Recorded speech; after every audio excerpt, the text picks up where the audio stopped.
Question number 74 আমরা দেখি। So first of all কি বলছে এখানে দেখো, বলছে হলো A and B 2 point are 10 meter apart, তাই না? দুটো পয়েন্ট হচ্ছিল 10 মিটার অ্যাপার্টে আছে, দেখা যায়? ওকে, এখন on the same horizontal plane, তারপর the particle P start moves from rest, particle P start from rest at A directly toward B with constant acceleration of 0.5 meter per second, মানে particle এইটার constant acceleration হচ্ছে। Okay, another particle Q is moving directly toward A with constant speed, এটা কিন্তু constant স্পিডে, constant speed যদি বলা থাকে তার মানে কি এটা acceleration 0। Okay, constant speed 0.75। Okay, and কি বলছেন, and passes through B at the same instant, হ্যাঁ, at P start to move. ঠিক আছে, ঠিক আছে। তো দুইজনের কথা কি বলছে, and passes through B, B থেকে যে যায়, মানে বি থেকে যে চলা শুরু করে ওটাও সেটা সেম ইনস্ট্যান্ট, মানে পি যখন চলা শুরু করছে বি থেকেও তখন ওই পার্টিকেল কিউ চলা শুরু করছে। আমরা কি এতটুকু পর্যন্ত বুঝতে পারছি? ওকে, সো আমরা এখন এটাকে যদি ড্র করি, হ্যাঁ, তো আমরা দেখো তো কীভাবে ড্র করা যায়। সো আমার একটা পয়েন্ট আছে এখানে, একটা পয়েন্টে আমার পার্টিকেল পি আছে, একটা পয়েন্ট এখানে যে পয়েন্টে আমার পার্টিকেল কিউ আছে। ঠিক আছে, একটা পয়েন্টে পার্টিকেল পি আছে, একটা পয়েন্টে পার্টিকেল কিউ আছে। সো পার্টিকেল পি যেটা, পার্টিকেল পিটা এদিকে মুভ করছে অ্যান্ড পার্টিকেল কিউটা এদিকে মুভ করছে। সো পার্টিকেল পি যেখান থেকে মুভ করছে সেই পয়েন্টটাকে নাম দেওয়া হয়েছে এ, আর পার্টিকেল কিউ যেখান থেকে মুভ করছে সেই পয়েন্টের নাম দেওয়া হয়েছে বি। ঠিক আছে, সো ওরা আফটার টি সেকেন্ড মিট করে, বসে ওরা আফটার টি সেকেন্ড ওরা মিট করে। সো লেটস সি, আমরা একটা পয়েন্ট ধরে নিলাম যেখানে ওরা মিট করে বা যেখানে ওরা কোলাইড করে, যেখানে ওরা কোলাইড করে, এই পয়েন্টটাকে আমি ধরে নিলাম যে এখানে কোলাইড করে। অ্যান্ড এখানে একটা ইম্পর্টেন্ট ইনফরমেশন বসে, এদের মাঝখানে যে ডিস্টেন্স, হ্যাঁ, এদের মাঝখানে যে ডিস্টেন্স, এরা দুজন 10 মিটার অ্যাপার্ট। হ্যাঁ, এরা দুজনই হচ্ছিল তোমার 10 মিটার অ্যাপার্ট। অলরাইট, আচ্ছা, এখন এই যে অবজেক্টটা মুভ করছে এখানে, এখানে কিন্তু হচ্ছিল কনস্ট্যান্ট অ্যাক্সেলারেশন, আর এই পাশে যে অবজেক্টটা মুভ করছে এখানে কি হচ্ছে, এখানে হচ্ছিল কনস্ট্যান্ট স্পিড।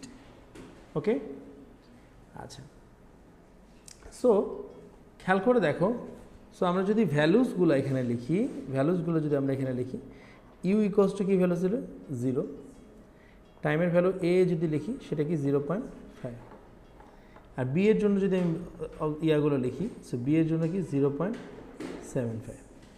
ঠিক আছে, আপ টু দিস তোমাদেরকে ক্লিয়ার? আপ টু দিস তো ক্লিয়ার, তাই না? আচ্ছা, সো দেখো,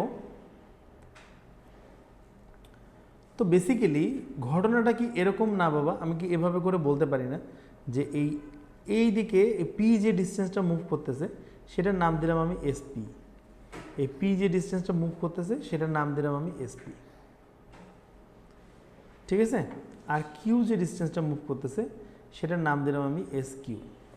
ঠিক আছে, তো দেখো তো ঘটনাটা কি এরকম না যে এসপি প্লাস এস কিউ করলে অ্যাকচুয়ালি ভ্যালুটা 10 হবে, এসপি প্লাস এস কিউ করলে অ্যাকচুয়ালি ভ্যালুটা 10 হবে। আচ্ছা, এখন খেয়াল করে দেখো তো যে এই যে এসপি যে আছে এটা তো কনস্ট্যান্ট স্পিডে, কনস্ট্যান্ট অ্যাক্সেলারেশনে চলা একটা অবজেক্ট।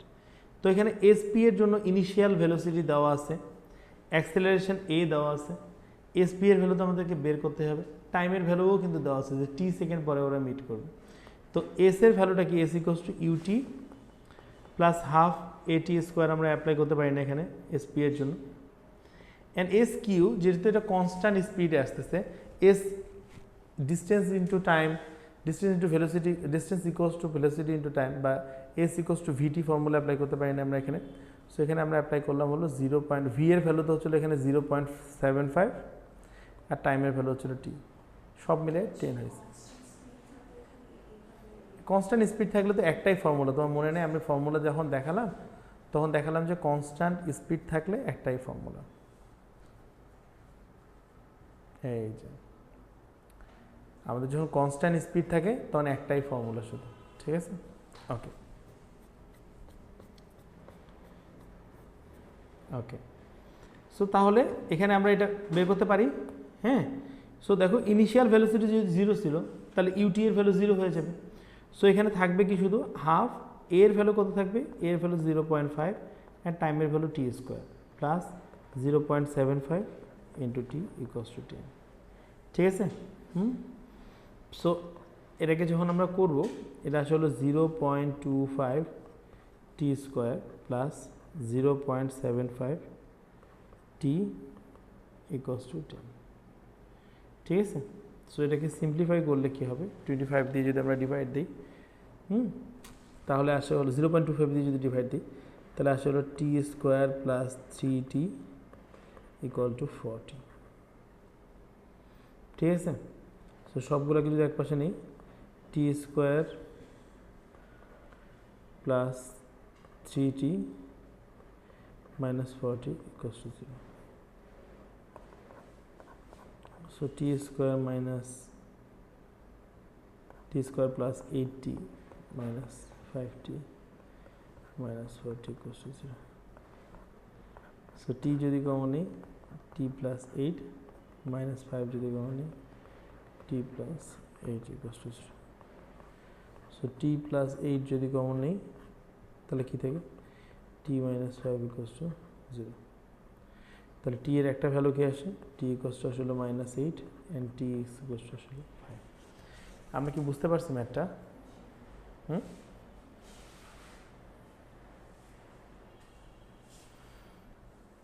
ওকে,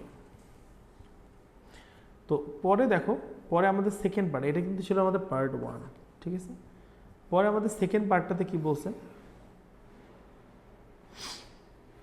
সেকেন্ড পার্টটাতে বলছে দ্য স্পিড অফ পি, হ্যাঁ, the speed of P immediately before collision, ঠিক আছে?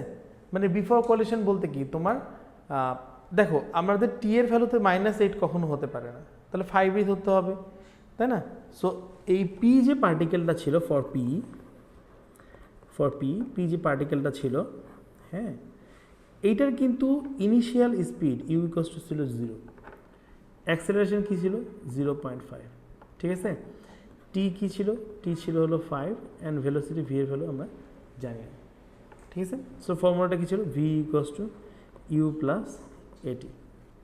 সো সেটা যদি আমরা অ্যাপ্লাই করি, so V equals to U এর ভ্যালু ছিল 0 আসে, এর ভ্যালু কী ছিল, এর ভ্যালু ছিল হলো 0.5 অ্যান্ড টাইমের ভ্যালু কত আসে, টাইমের ভ্যালু আসে হলো 5 সেকেন্ড, হ্যাঁ? সো এটা ক্যালকুলেট করলে ভ্যালুটা আসলে 2.5 মিটার পার সেকেন্ড। অলরাইট,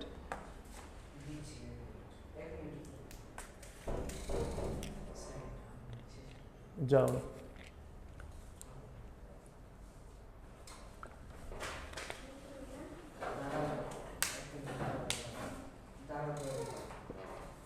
ঠিক আছে, up to this clear? Okay, so